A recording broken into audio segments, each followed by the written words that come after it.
Hey, what's going on YouTube? Joe here from Metafish.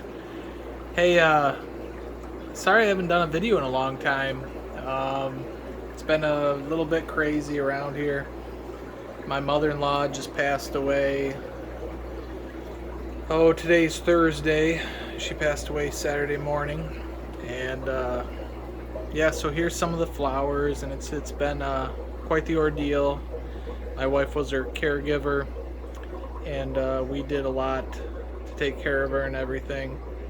And my wife ended up finding her on her way to pick her up for her first transfusion.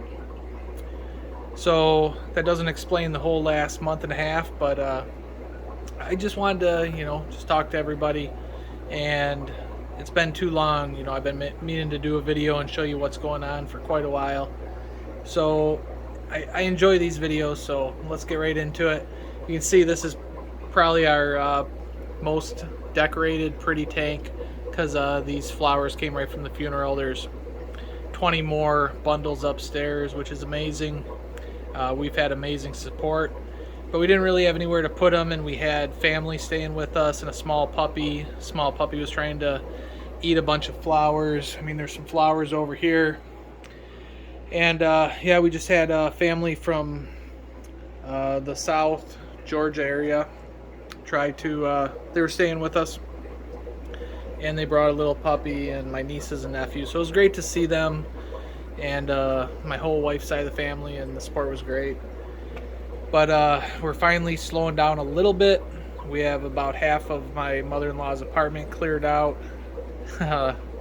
Just so much stuff that you have to do. So, but yeah, I'm just down here feeding the fish. It's late at night, and just trying to finish up. So maybe I'll even feed them a little bit while we do our video. I'm not sure how that'll go. I feed them out of these ketchup and mustard condiment bottles. So I did most of the feeding already. So I already did my daily brine shrimp.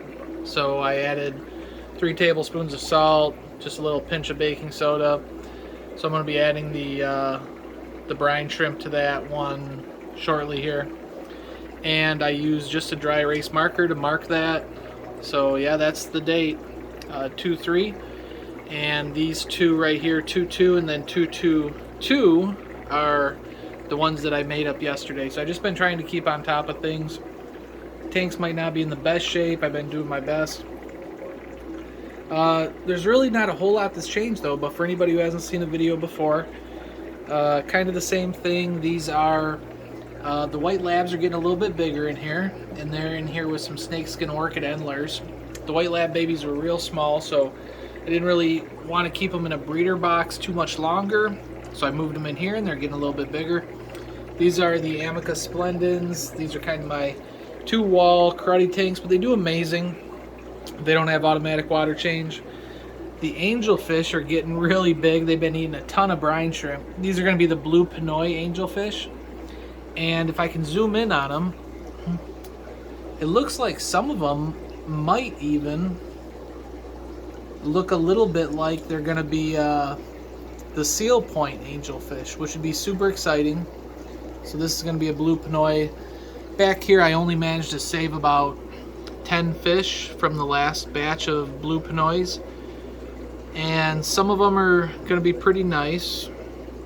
Some of them look like they're going to have koi coloring, some marbled koi. So it was like half and half. So I'm sure along the line somebody strengthened the genetics of this line. So they're in a 10-gallon back here. This is my future breeding pair of koi angelfish. They're veil-tail kois. At least I'm hoping. I just added some water to their tank to kind of top them off. So what I do is I drain the brine shrimp into this bucket, and then I will flip over the brine shrimp net into a cup, something like this, whatever I have available.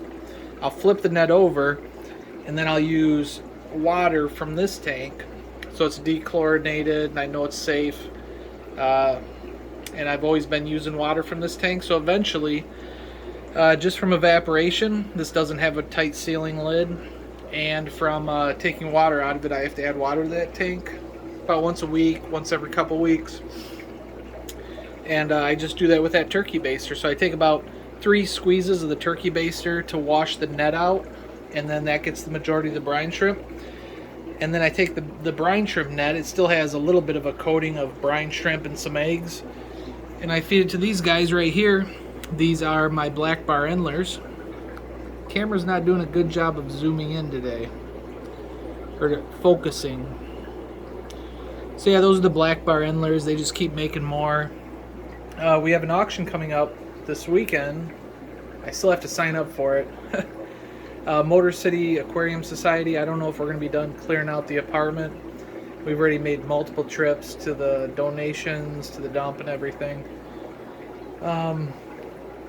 But hopefully, yeah, like tanks like this, they just do so amazing because I give them all the leftover baby brine shrimp, and they have Java moss in here, and it's kind of mixed in with Easter grass, but the tank just keeps replenishing itself. And then I can get black bar endlers out into the hobby, and it usually works out good. You know, I don't charge very much for them, and I'm just happy that the tank does well and everything like that. So, yeah, what else is new? We can go through some of the green Shrubel guppies that I picked up at the last auction. They're starting to show what they're going to look like. You can see some of the green coloration here. Those look like they're going to be a couple males. But I picked them up, they were just tiny little fry. So it's kind of neat to see them. These are going to be the wild platies that I picked up at the GVAC swap meet. So they were teeny tiny too. So both of these came from the same person, and they were like little teeny tiny fry. Like, it was a young kid. He probably shouldn't have been selling them to begin with because they wouldn't have taken flake food. But I knew I had a baby brine shrimp for them, and they're just thriving. They're doing awesome. So I'm going to be taking a bunch of these. These are some of my mutt guppies. I'll probably take some of these to the auction. So there's endlers, guppies, kind of just a real hodgepodge in here. There's some snake skin, there's some Santa Maria endlers, stuff like that. These guys, it looks like I took too many males last time. A whole bunch of female and male French blue star endlers. Right next door, these are the Poecilla obscuras, which are like an endler. Some of the males are really cool, but they don't have bright, vibrant colors. They just have very unique patterns. So, but what's cool is they're from Trinidad and they're a totally different species. These are my galaxy guppies, the albino galaxies. They're doing really awesome here. For some reason, I just keep pulling more frog bit and duckweed out of these tanks, and I keep feeding it to my cichlids. The cichlids, like these guys down here, they eat every little bit of the duckweed, but they leave all the frog bit. So these Dimidochromis strigatus, they are my duckweed cleaners. They eat the duckweed and they don't want to mess with the frog bit. So that's a good way for me to separate duckweed from frog bit. So I've been doing that. These guys are still doing awesome. These are koi angelfish. I threw in some extra Geophagus steindachneris in here. These are the red hump Geophagus. They're not the redhead Geophagus that some people are looking for, but they do get the red hump on their head. They're super peaceful. As you can see, none of my angelfish have any damage to them. And they get a really cool shine to them with the red hump. And they're always constantly sifting through the sand down here. They keep the tank super clean. There's a couple bristlenose down there also. I haven't been doing as much with the popcorn containers, the pork rind containers, cheese ball containers, whatever you want to call them, as I used to, except there is still a breeding pair of location-specific Goodeids in here. I have some more of those in the other room in breeder boxes.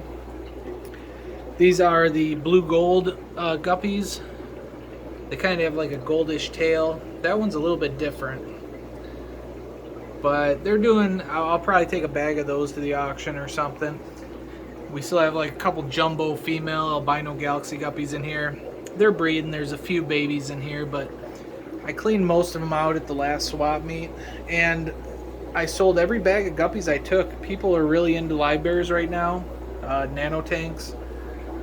So those fads come and go, which is really cool to see. You know, the cichlids weren't as popular the last couple swaps and auctions I went to, but you know, that's okay. It's nice to have a variety, and then people, seems like nano tanks are really popular right now, so I've been focusing on those a little bit more, even though I haven't had much time to focus on too much. I've moved some tanks, you'll see in the other room. These are the same VC10s, along with Interruptus. It's a Mabuna cichlid, these yellow guys, and they'll turn blue when they get older and they're males, if they're males. There's also some peacocks in here and some Fire Uganda Lake Victorians, so they're all totally mixed in here. There's a 120-gallon tank here. Not too much changed here.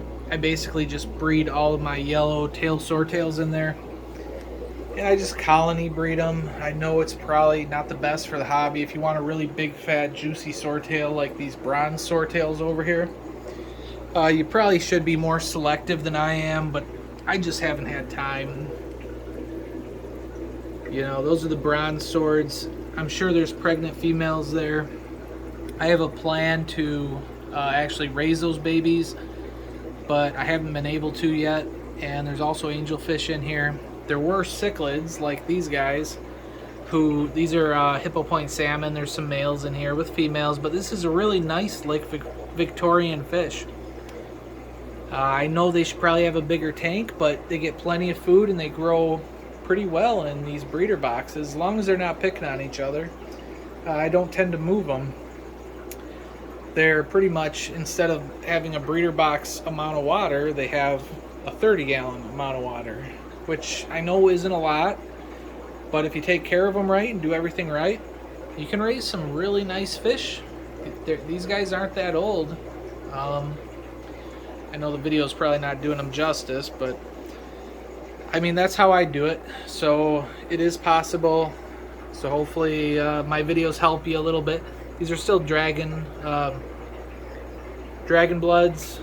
These were actually yellow dragon blood, so I sorted this tank, and I split them up. And this tank's been growing a whole lot faster than this tank. So when it comes to African cichlids, you do have to manage the amount that are in there, and then the amount of fish in the total volume of water. So I'm not super proud of what I'm doing on these two 30 gallons, but it's working out really well. Like these Tropheus, these are Tropheus red cachis. They're all hiding right here, but they've grown right in this breeder box from little tiny baby Tropheus to, that's a good starter colony for everybody, right? For anybody who's interested right now. They're an inch. They're freaked out because I have the camera and I'm talking. If I just had food, they'd be out and about sucking up the food. Ateneo nubius tower's eye, I probably butchered that name like I do many of them. They bred in here. They had a batch of babies not too long ago. More guppies right here. These were straight up blue Moscow guppies, but somehow I mixed in some of the purple pink spotted guppies. So we have a little bit of a mix going on here. But I have three more tanks that are pure blue Moscow. But I'm not really getting them to thrive. So, I mean, they're doing fine, but they're not like show quality blue Moscow in the other tanks yet. I had them outside and they didn't do that great. These are Atropinus Goodeids, and I put these in with guppies. They bred, as you can see, I only started with like 4 Atropinus Goodeids and they were small. Well, now I have a couple big moms here, and they get big. I think they get like 6 inches. And then here's some babies, some juveniles. So all the guppies have kind of taken some tail nips. And but this is an interesting tank. I think this is a 15 gallon, but it's only 9 inches wide, and it's deep. It goes all the way back to that other tank there. So I think it's probably as long as a 30 gallon, but it's super, you don't find these very often. I found this tank at a swap, and it was perfect because I knew I wanted to put a tank in between this little 10-gallon tank stand, so it's narrower than a 10-gallon tank. So it's worked out really well for me. These are just some plecos. It doesn't really look like it. There's a shrimp in there. There's a couple shrimp that ended up coming with the plecos I bought at the last swap. You can see a couple pleco tails, but these are Lake Tanganyika cichlids. Boy, they are not moving at all. And here's Loki. He's staying with us. He was my mother-in-law's dog, but I don't think he's going to stay with us too long. Another one in the family is interested in him, and he's really bad on my allergies. But yeah, he's a good little sheltie. So he's always very interested. These are Neolamprologus cygnus is what these babies are, and unfortunately I lost my breeding pair, so these are probably the last that I'll have of the Neolamprologus cygnus. Yeah, you just love pets, don't you, buddy? Yeah. You say hi to everybody? Yeah. He's a good looking dog. Little miniature sheltie. And the Maltese are doing really well, as you can tell. Like, you probably, and I've sold out of this tank. I took 2 bags of 8 Maltese apiece, and they were the juveniles. That was only 2 weeks ago, and I swear there's more fish in here than there was when I took them to the last swap. So I'm loving the shell dwellers, especially these guys. You know, I got them packed in there, but there's plenty of homes for them, and they're just really enjoyable. You can see they've definitely redecorated their tank. They have a bunch of shells here, and they've moved all this sand. It was all flat, and the shells were evenly dispersed when I restarted the tank like 6 months ago, I would say.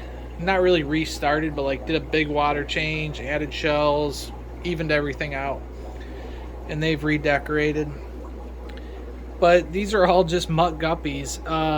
The crayfish, like that guy right there, and his claws, the last time he shed, I don't think he shed properly, and his claws are a little messed up. And there's 2 of those white crayfish in here. You can see the other one right there. They've eaten a good amount of these adult guppies, but you can see that doesn't really stop the babies. There's so many babies in here, but I feed them baby brine shrimp, and they're pretty muck guppies. Super hardy. Bunch of different strains in here. Just whatever I have, I throw in here. So I let people just come pick out muck guppies, or I took a couple bags the last swap and they sold, so that was nice. So here's some more of the angelfish. There's gold blushing and koi blushing. Some of them are really nice. Their body size is way bigger than a silver dollar right now, but too many fish for a 20 gallon, but I mean, it works out great. So I have a little heater in that tank. I don't put heaters in too many tanks, but I did put one in there.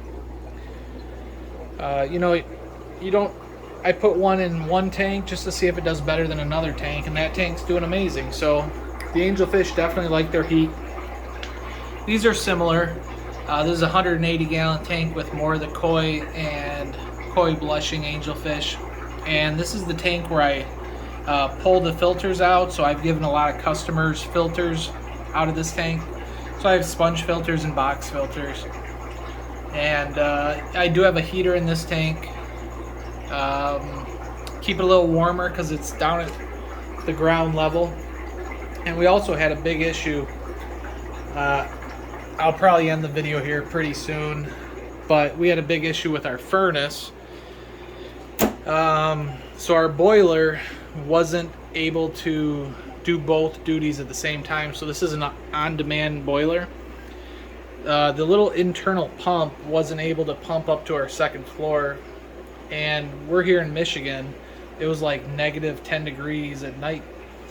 So I tried to purge all the air out of there. I ended up just freezing the house down. I had to scramble, drive 30 minutes and pick up a bunch of electric heaters. So that was the week before my mother-in-law passed. And then we had to try to get a plumber in here, and they're so busy this time of year. just because it's wintertime here in Michigan, and that's when everybody's boilers, and they have to make sure they're doing their best to keep heat for everybody. But we got a hold of somebody. They came in, they helped us out. I mean, I can solder, but I couldn't really get the parts that I needed, so I had to put a circulating pump on our main line that feeds our boiler system to heat our house. We had to isolate the boiler, so we put a new valve in here. That's kind of been giving me problems. The Orbit sprinkler system, I had to come down here today. It was one of the solenoid valves didn't shut. So I don't recommend this cheap plastic Orbit. The check valves are fine. Those are just PVC check valves. As far as pressure regulators go, those black pieces, try to find something that's a little bit more industrial, a little bit better quality, because I'm not happy with those. So it's been 3 years since I've been doing automatic water changes in these two rooms, and you know, I can do another video on it, or feel free to ask me questions. That's just an RODI system that's hooked up through one of the zones.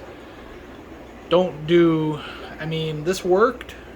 It's been okay, but it's also caused me some headaches. And you know, anybody who breeds fish, if you have canister filters and you can't get them primed, or if you have hang on the back filters and you can't get them primed and you're sitting there messing with one tank for 10 or 15 minutes, you know how painful that is when, you know, every day you have your own set of maintenance and chores to do. So that's why I say, like, it's better to think up front, put a little bit of extra money in.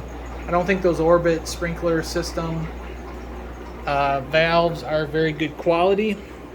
They didn't last for me, these guys, and I'm just not happy with them. I don't know what's better out there, and these I absolutely would not buy again. Those are garden hose pressure regulators. The weep holes drip. So just letting you guys know, if you're thinking about doing a fish room. Yeah, everybody's doing awesome though. I mean, I started a new tank upstairs. It's all male cichlids. I pulled some little males from this tank. These are my Apaches. I pulled a few fish from this tank. This is some mixed peacocks, dragon bloods. And I also pulled quite a few fish from these little 30 gallons down here. And I put them all upstairs in a 60 gallon, just all males, because I haven't done a male African tank in a long time. So I thought that'd be fun to do. I did that maybe about 10 days ago, and they're starting to get some awesome color, and I'm really enjoying it. And yeah, because basically all my tanks are just overstocked, males and females. You know, I don't really cull my females like a lot of African cichlid breeders do. I know the females don't sell that good, but every once in a while you can find some people who are interested in them. See, my zebra obliquidens are having a bit of a tussle right now. Let's see if I can zoom in on them. They were locking lips just now. There they go. A little bit of a battle going on, which is kind of weird because it looks like two females. Because the dominant male's down at the bottom there. But yeah, I could go on and show all these tanks and everything. I'm trying to breed. I actually put the male with the two females for my yellow calvus. I got one batch of eggs, hence that's why I have that breeder box up here. And I moved the female with the eggs to that breeder box, but the male didn't fertilize them, so they all ended up being infertile. So I reintroduced that female to the tank. So it's two females, one male. And I've been trying to feed them heavy on tetracolor granule. And yeah, hopefully they'll spawn again soon and the male will get his act together. But it happened like as soon as I put the male in the tank, so he probably didn't know what he was supposed to do. You know, he hasn't spawned before, so it's kind of like angelfish, I figure. Every fish has to figure it out. And so hopefully if it happens again and she lays eggs in a cave, he'll fertilize them and I'll catch it in time. And my plan is I'm gonna move it up to that breeder box, so then I can get the maximum amount of babies from those cool fish. But I moved a few things around. I mean, I just pulled rainbowfish mops, so those are in the other room. These goldie-eyed Decay rainbowfish, they're starting to get some pretty good size to them. They're in here with red endlers, red volcano endlers. So there's a couple of the rainbowfish. So they get pretty good size, Melanitania Goldii, I think they are. But they came from Eric Bodrock's stock. I pulled them out from these guys, the Praecox Rainbows, and I also pulled from these guys who look like crap this late at night. They always look good in the morning when they're spawning.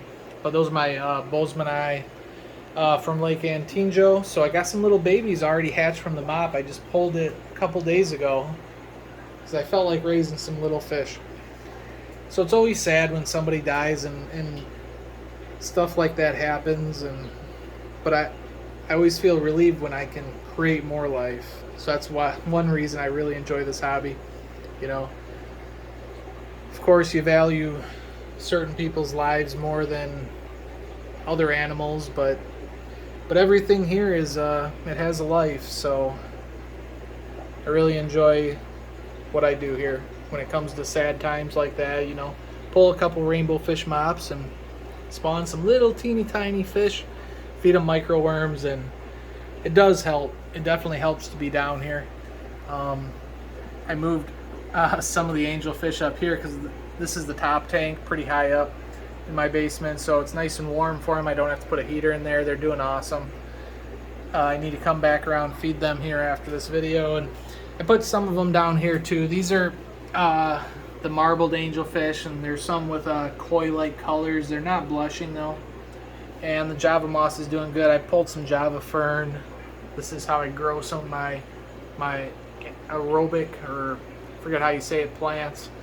That, you know, I grow them out of water and I spray them with this sprayer here. And then I'll put them in the water, and you know, you'll have a little bit of melt back, but that plant's been in there a month and a half. So that's just Java fern, and then I'm trying to do that in a lot more of my tanks that don't have cichlids. Yeah, there's a bunch of cichlids in this tank. I'm not going to turn the lights on. I have some Bozemanii Rainbowfish that are starting to get some decent color in here. And some little cichlids. My plan is to pull all these little cichlids out, because these are only about 3.5 gallons a piece. This is, I thought this was a 30-gallon tank. I could be wrong, but it's got you know, glass separators in between each zone. So what I'd like to do, because this tank's doing amazing with the Rainbowfish, it's not growing scum and algae on the top, because I can actually put plants in here. So I have a little bit of water lettuce and duckweed in here, and also Java moss, and the Rainbowfish love it. So that's why I wanted to raise more Rainbowfish, and they've been selling at the auctions for me, because who doesn't want pretty Rainbowfish? The problem with most people is they don't want to take the time to grow Rainbowfish, because they start super small and they don't grow the fastest either. But they're worth it. I mean, they live a long life. They're super cool fish. So if you haven't tried Rainbowfish, I recommend you do. Get them from a hobbyist who raised them himself, and somebody local, and you're not gonna be disappointed. They're as pretty as African cichlids, if not more. And when you feed them, they school around. They always stay with each other. They're just a super cool fish. They have small mouths, so they're not going to destroy any smaller fish. I'm not going to say they're safe with shrimp, but they're safer than a lot of fish. If you want to try something like that, and then with plants, you know, you can raise them with plants. So these guys, these white labs up here, I got a nice batch of white labs. I forget their collection point, but they're just fat up here. They don't even swim around. They just eat tons of brine shrimp. So these guys have grown twice as fast in a breeder box as the other ones that I showed you earlier in a 10-gallon tank, because they just sit on their butts and eat, and they're doing great. So I mean, these breeder boxes can really help you in a lot of ways. You just gotta experiment with them and see what works. These are Tropheus maswa. Tropheus duboisii maswas. Got a nice group of them here. I believe I already have them sold. There's a guy down the road, he really wants to do Tropheus. I keep telling him he can't mix them though, and I don't know if he understands. He told me to save them for him, and he's always been a good customer. but you don't want to mix your Tropheus, especially something that's endangered in the wild, like a Tropheus duboisii, Maswa. Any of the Tropheus, they just don't make good tank mates for other fish. Unless you have a super tall tank, you keep your Tropheus on the bottom, you keep Cyprichromis up top. But you can't just be throwing in a bunch of stuff. In my opinion, I mean, some people make it work, but how long do you make it work for?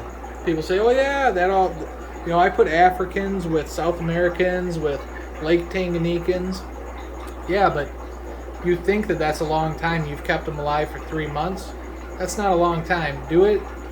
If you can do that for 6 years, then come talk to me and let me know that. Because these fish can live up to 10 years. And eventually, a South American is going to take it the wrong way, or a Lake Tanganyikan Tropheus is going to get a bug up his butt that is not part of the colony, that peacock that's in this tank. Eventually, it's going to end badly. 98% of the time, eventually it'll end badly. So that's not good. That's not a good ratio. So I try to explain that to people, but you don't want to come off sounding like a jerk. These guys are looking real feisty up here. These are the multicolored Victorias. They're an African cichlid too. But these are all males up here. I have another breeding colony. So yeah, that's enough for my rant for the day. I appreciate everybody listening. I hope you're having a great winter. Mine's been so-so, but I think it's going to be better. I can't complain too much. So let me know how you're doing. Let me know what kind of cool new fish you have down below. Let me know if you have any comments on the video. The plecos are doing real good. Just fed them a can of green beans last night. So this is my grow out tank. So yeah, talk to everybody later. Thanks again. Bye.